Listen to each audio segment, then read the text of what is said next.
The sophisticated Murti of Ganesha is like three-dimensional infographics, detailing the spiritual journey and beyond, starting from the animal level to a state beyond Anandam. There are some very beautiful and profound spiritual messages we can learn from Ganesha that are universal in their appeal.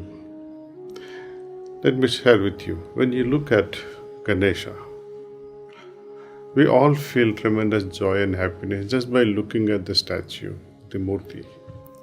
Whether you are religious or not, it is a natural response to smile when you see this image.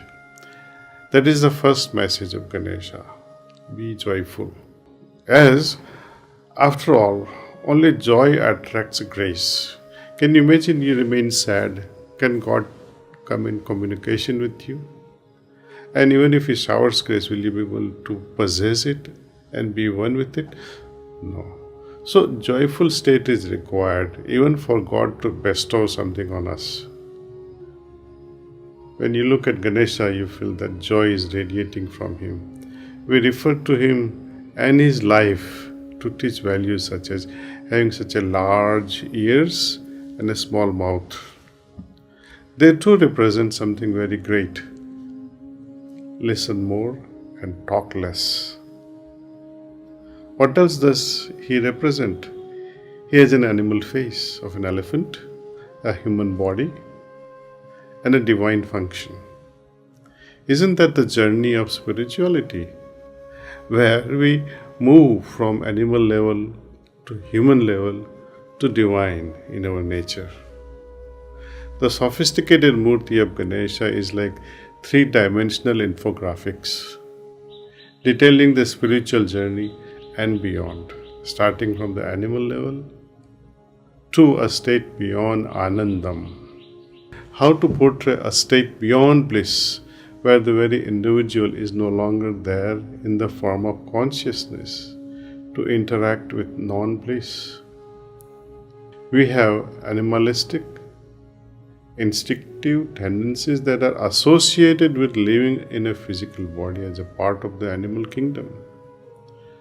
Through developing our capacities to love, to accept, to understand, and to forgive, we become human, transcending the baser tendencies. As the journey continues, our existence slowly becomes divinized so that we transcend even our humanness so that we can merge with the ultimate. In that state, the animal, human, and divine are integrated in the form of divinized being. Ganesha symbolizes this journey. He represents the possibility that exists for all of us. Now comes the mouse. Why should a big person like Ganesha be riding a tiny mouse? Here is a teaching that tells us the most fundamental principle of evolutionary life, progressive life. Our journey is all about expansion of our consciousness, and there it requires the refinement of our subtle bodies. Subtle bodies means Chit, Manas, Buddhi and Ahankar. Ahankar especially, as our ego is refined, the qualities of humility, innocence, simplicity and purity, they shine out in our behavior. As we are able to externalize the subtlest of spiritual conditions. Ganesha Murti shows us this so beautifully and so simply.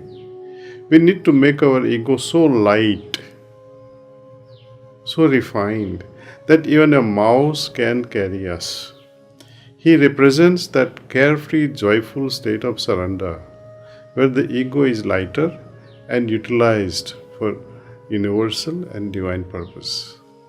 So we have joy, happiness, integration of animal, human and divine, and the mouse, the lightness of a pure and humble ego.